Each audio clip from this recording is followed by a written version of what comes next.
Hi everyone. Today I get to listen to a piece of music that has been on my list for a long time, and many of you have been waiting for it, perhaps even given up on me ever getting to it, but today's the day. Procol Harum's Whiter Shade of Pale. And I understand that it's an old classic, and I have read your comments. Some of you say that they have incorporated and been inspired by various classical pieces of music, so my ears will be open for those ideas as well. But let's see what I have to read about it, and then we will listen. Procol Harum were an English rock band formed in Southend-on-Sea, Essex, in 1967. Although noted for their Baroque and classical influence, Procol Harum's music is described as psychedelic rock and proto-prog with hints of the blues, R&B, and soul. Well, that's interesting. So they're not really the modern idea of progressive rock or something like that. They're really still tending towards rock. In 2018, the band was honored by the Rock and Roll Hall of Fame when A Whiter Shade of Pale was inducted into the new singles category. A Whiter Shade of Pale was issued as their debut record on the 12th of May, 1967. That's a good while ago. Even the Beatles were still active then. The single reached number 1 in the UK singles chart on the 8th of June and stayed there for 6 weeks. Without much promotion, it reached number 5 on the US Billboard Hot 100. One of the anthems of the 1967 Summer of Love. It is one of the most commercially successful singles in history, having sold more than 10 million copies worldwide. In the years since, A Whiter Shade of Pale has become an enduring classic with more than 1,000 known cover versions by other artists. Surprised I haven't heard this somewhere in the classical realm then, if it's so popular. With its Bach-derived instrumental melody, soulful vocals, melancholic tone, and unusual lyrics, the music of A Whiter Shade of Pale was composed by Gary Brooker and Matthew Fisher, while the lyrics were written by Keith Reid. Bach-derived instrumental melody. Hopefully I'll recognize. Gary Brooker said of his composition in his interview with Uncut magazine, "If you trace the chordal element, it does a bar or two of Bach's air on a G string before it veers off." Okay, so even a specific piece of music. That spark was all it took. I wasn't consciously combining rock with classical. It's just that Bach's music was in me. All right, I'll keep my ears open for that. In 1977, the song was named joint winner, along with Queen's Bohemian Rhapsody, of the Best British Pop Single 1952 to 1977 at the Brit Awards. Putting it right up there with with Queen's Bohemian Rhapsody. Okay. In 1998, the song was inducted into the Grammy Hall of Fame. In 2004, the performing rights group Phonographic Performance Limited recognized it as the most played record by British broadcasting of the past 70 years. And Rolling Stone placed it 57th on its list of the 500 greatest songs of all time. In 2009, it was reported as the most played song in the last 75 years in public places in the UK.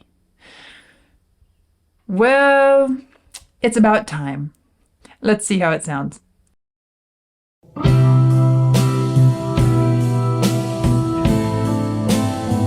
Oh yes, it's in there.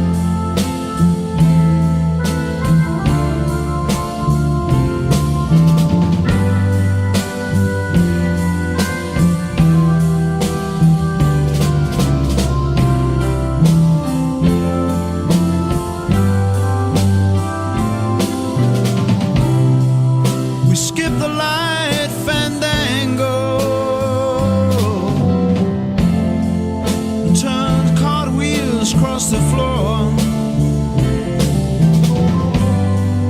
I was feeling kind of seasick. The crowd called out for more. The room was humming harder as the ceiling flew away.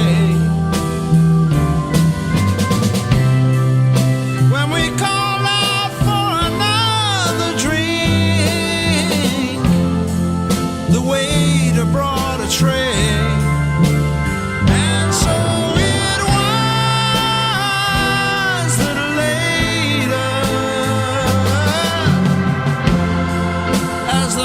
told his tale, that her face at first just go sleep, turn the wider shade of pale.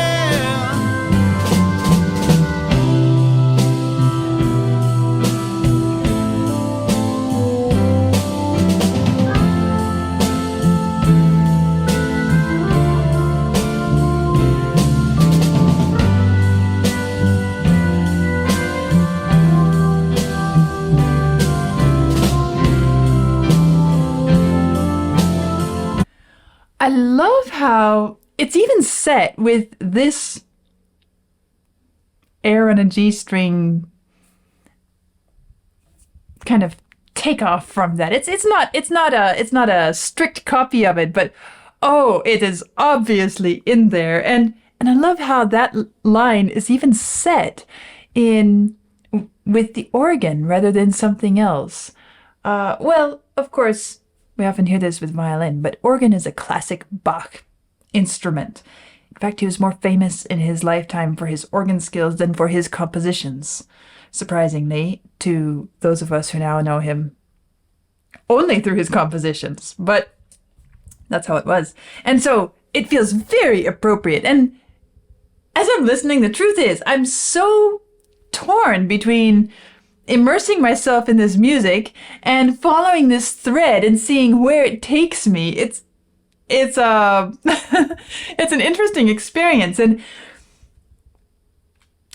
I love the fact that it is inspired, drawn from, using part of a piece that is very well known, but still more complex, more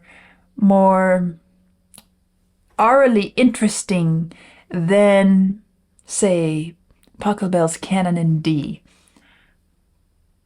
Well, speaking of keys, air on a G string as we know it commonly is originally written in the key of D. So we can even compare Pachelbel's Canon and air on a G string, two pieces from roughly the same era, in the same key, both very orally appealing, easy to listen to, but air on a G string has a lot more tension built into it, and especially with this first long note. Well, maybe I should even pull out a copy of the air on a G string, maybe let's see, I think I have a piano reduction of it. We could play some bits of it on the piano. Let me see if I can come up with this. Oh, I got something here. So, of course, this is originally not for piano. Typically an instrumental ensemble, but we can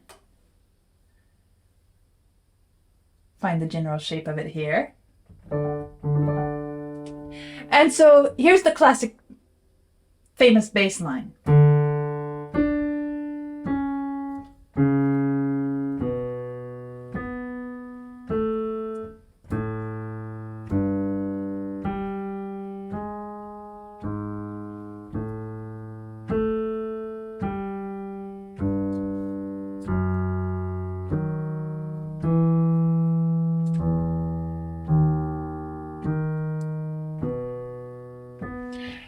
And maybe it's a little bit tricky to hear because it's leaping one octave to another. But if I just take it and play it at octaves, you hear it stepping down.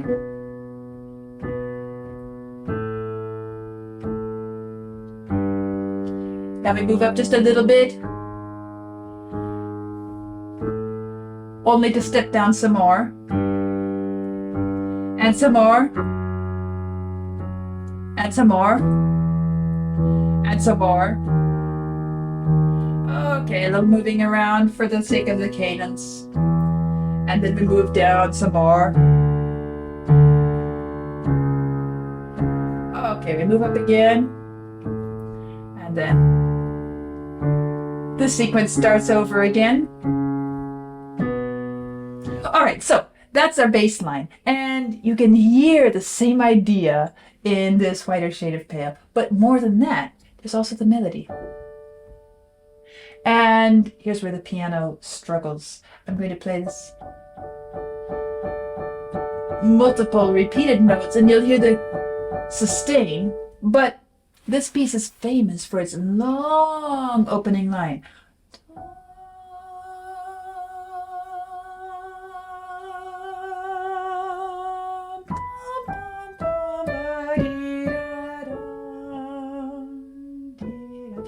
That long line at the opening, it builds an expectation, a tension of what's coming next. And as it sustains, we have this left hand, the bass line.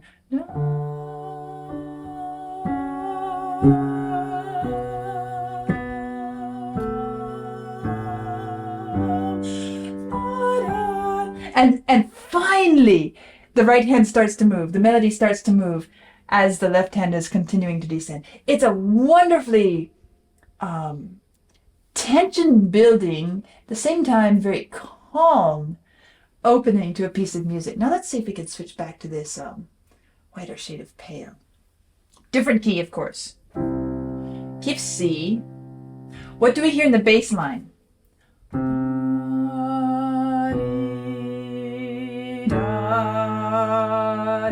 If I were going to play it like the Bach version, like the air on a G string, then I would play it something like this.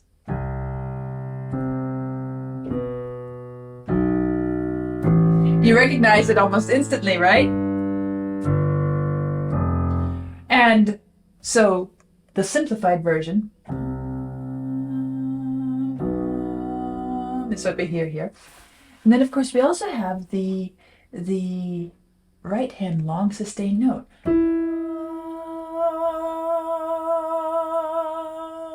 Well, it doesn't escape upwards.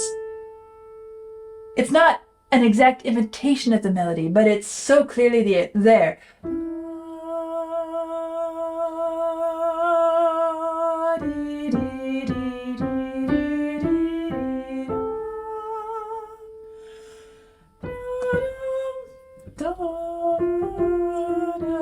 I even love the little Baroque trills he's put in here.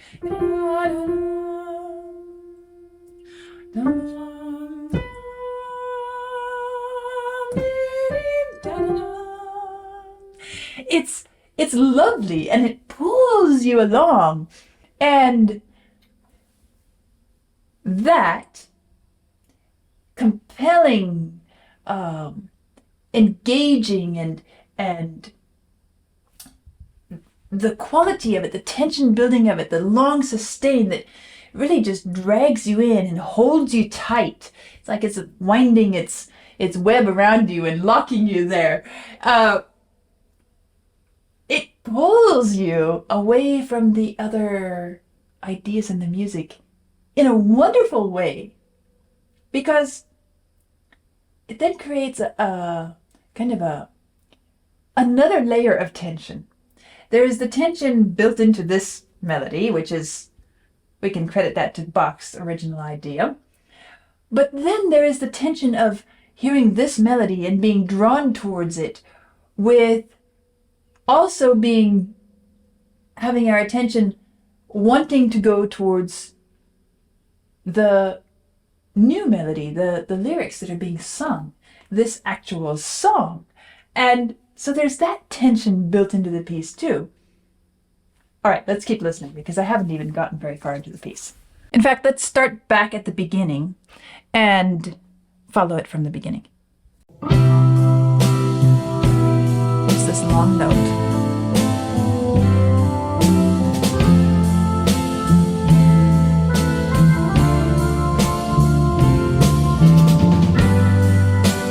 And here's the bass line, which is walking down.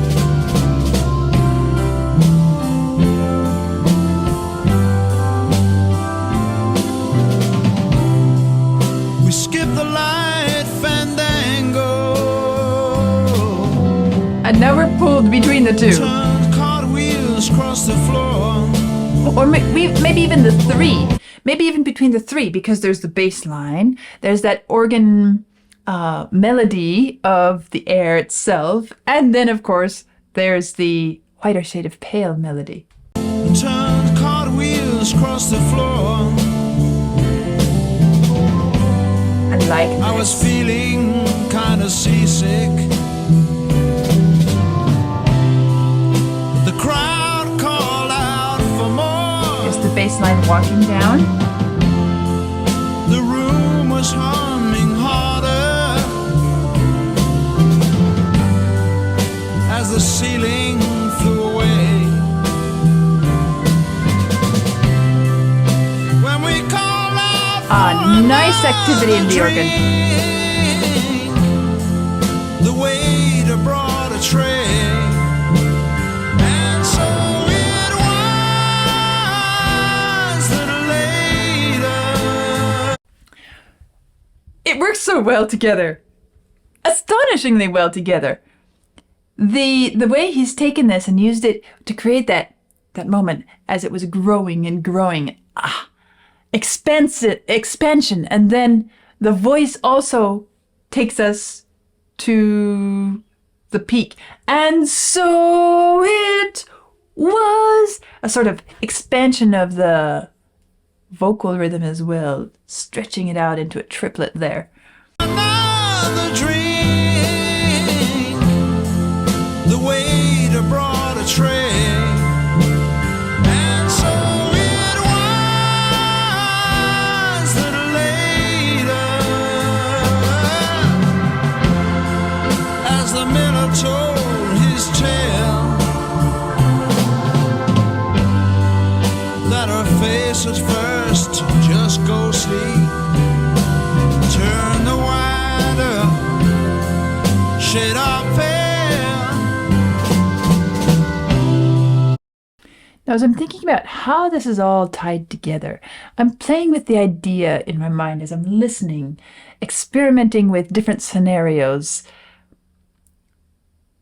We have this really Bachian bit included in the music. We have this melody, which is anything but Bach. It's very classic rock sounding, kind of storytelling ballad type. And there's not a whole lot else going on except for the percussion track. And I'm playing around with what holds this all together. What if we were to cut out the percussion track? Can we imagine this without the drums at all? Would it work? And I think it would struggle. The drums, as much as they're not being a prominent feature, they are the thing that is binding these two elements together so nicely and making it possible for us to hear this as a whole, while at the same time enjoying the conflict, the tension of being pulled two different directions. I think it would be incredibly difficult for this to sound complete without the drums. Shade of pale.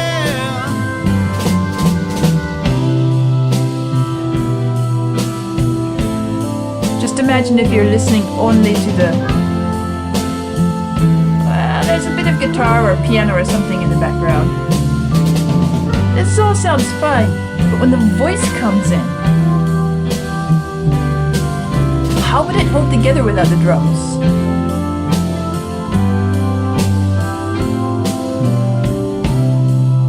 She said there is no reason, and the truth is plain to see. But I wander through my playing cards, would not let her be one of 16 Vestal virgins who were leaving for the coast. And although my eyes were open, they might just as well have been closed. And I can't help but also comment on how I like what he's doing with the organ here, where we have this line that gives a little bit of extra motion underneath everything else. When he's walking up,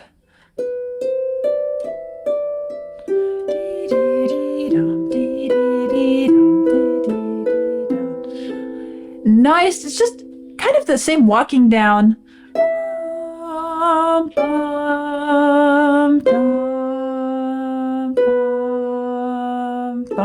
Same basic pattern, but now it's broken up a bit. Again, in quite a traditional classical Baroque style.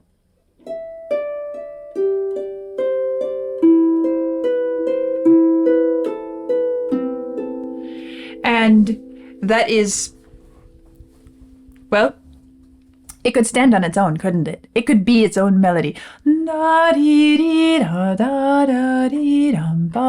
Or we could even break it up a bit.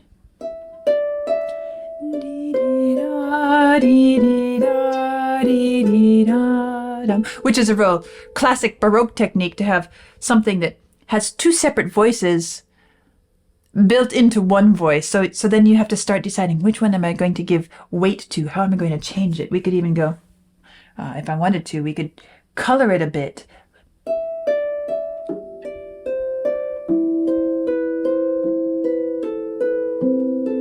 And it changes it again, right? So it's very much stands on its own, independent, lives its own life, while the other melody is being sung. Which means we end up with something that is classically Baroque, and that is counterpoint. Counterpoint meaning note against note, point against point.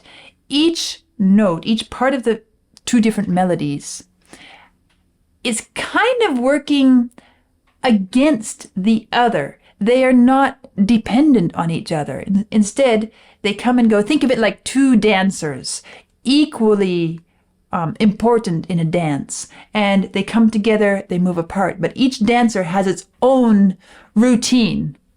Think of it like that, and you get the idea of counterpoint. And this is what we're hearing here. Virgins were leaving for the coast, and although my eyes were open, they might just as well have been closed. And so it was that later, as the miller told his tale, that our Again, the face drum at touches. first just go sleep, turn the wider shade of pale.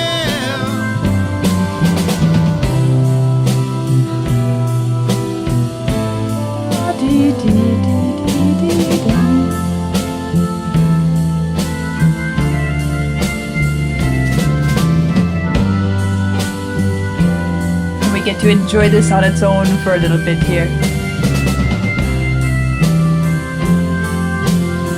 And in this section, which maybe it serves as the solo section, although it's not really, it's more the main theme coming back. And well, that makes me pause and notice the fact that this doesn't have what we would typically call a riff.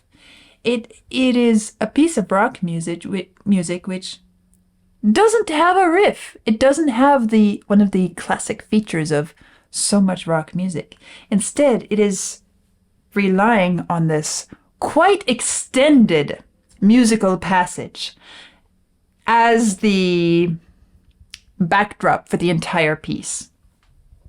As more than just a backdrop, it is a significant part of the musical design of the whole piece. And so what I was saying is, in this section, we could do without the drums. I'm not saying we should. They add a degree of consistency. Why am I focusing so much on the drums? I mean, we can't do without the bass. It's singing the bass line for us. We can't do without the organ. It's singing the melody for us, or the counter melody. And we can't do without the voice when it comes, because so all of those it's a given. But the drums are a non-classical feature specific to rock music here in this piece, and they are incredibly important in binding it all together in that respect.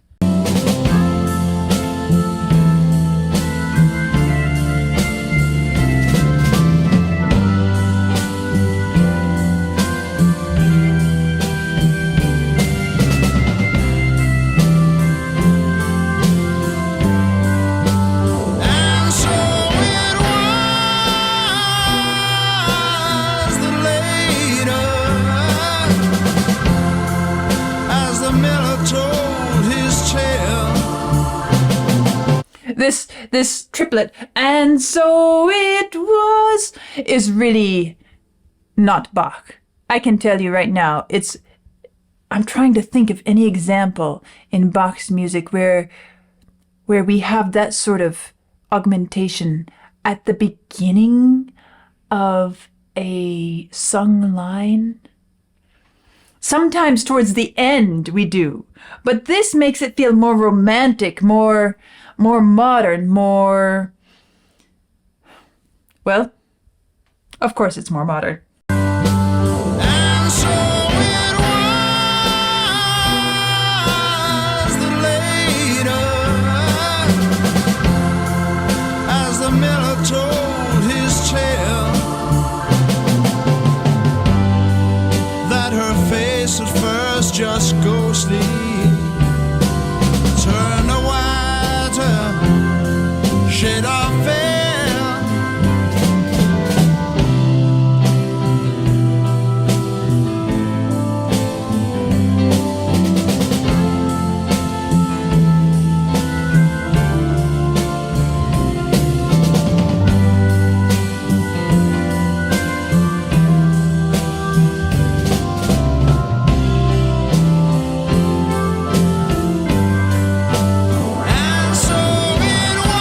There it comes again. And the sequence is continuing again.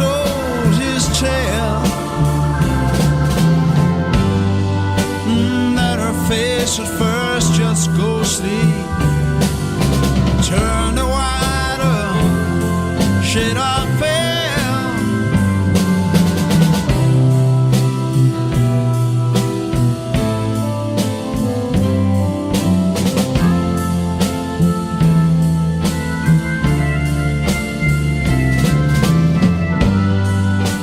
I like that.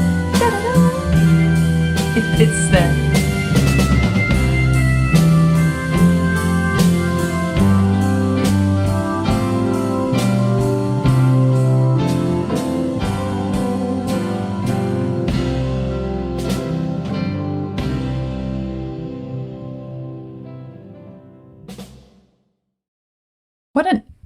What a I want to say unique mix of colors and styles and musical references, and it takes me strange places all at once. I mean, going back so directly to Bach, at the same time listening to something that has these moments of such a modern, almost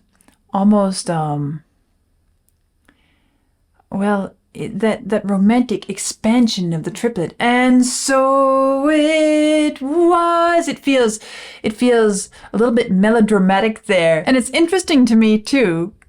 I mean, I mentioned Pachelbel's canon at the beginning of this, not knowing what I was going to be hearing, but I can understand also the popular appeal, the easy accessibility to this piece. Well, even Bach's air on a G string is very popular and easily accessible. It's pleasing to the ear. But the way that he took this portion of air on a G string, modified it, reshaped it to work for this, and then it becomes a recurring theme. As I said, it's not a riff. It's a more extended musical phrase, multiple phrases actually, section, chunk of music. But it begins to cycle recurringly throughout, much in the way that Pachelbel's Canon's bass line does. And that helps with the familiarity and the ability to just let it sink into us, and we immerse ourselves in it, and we just enjoy the flow of it. It does have that wonderful tension, but it's not something that is uncomfortable or incredibly stressful or emotionally challenging to listen to. And the voice fits, because there's nothing really that stands out to me as incredibly remarkable about the voice, but I feel like that's a good thing in this context, because we have this rather unobtrusive, gentle organ sound. We have, I don't know if it's piano or guitar strums in the background. It was kind of, I'm tending towards calling it piano. It sounds like piano chords. Again, they're unobtrusive. Everything kind of blends together. The bass is a warm, mellow, gentle bass line. And so to have a voice which also doesn't stand out too sharply, it's kind of serving the same role as the violin would in an orchestral setting, where it's the upper melody, you hear it, but it blends with everything. There's nothing that makes it jump out and say, oh, hey, I'm a soloist, please pay attention to me and nobody else. And I feel like that's really an appropriate voice. And he's filling that violinist role while singing the lyrics, and it works really well.